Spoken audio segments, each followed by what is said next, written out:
ভারতীয় চলচ্চিত্র সঙ্গীতের এক যুগান্তকারী সুরকার হলেন রাহুল দেব বর্মন, যিনি আমাদের কাছে পঞ্চমদা নামে বেশি পরিচিত।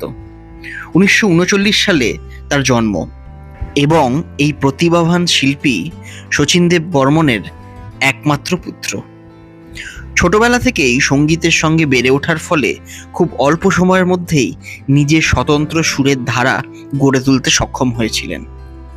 তিনি হিন্দি চলচ্চিত্রে আধুনিকতা, পাশ্চাত্য বাদ্যযন্ত্র ও ভারতীয় সুরের এক অনন্য মিশ্রণ ঘটান, যা 1970 ও 80-র দশকে সঙ্গীতকে এক নতুন রূপ দেয়।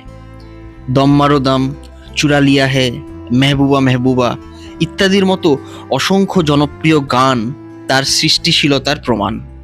গায়িকা আশা ভোসলেজির সঙ্গে তার যুগলবন্দি বিশেষভাবে উল্লেখযোগ্য। রাহুল দেব বর্মনের সুর আজও নতুন প্রজন্মের কাছে সমানভাবে জনপ্রিয় এবং তার সঙ্গীত ভারতীয় চলচ্চিত্রে এক চিরন্তন প্রভাব রেখে গেছে। এই ধরনের আরও অজানা গল্প জানতে আমাদের চ্যানেলটি আজই সাবস্ক্রাইব করুন।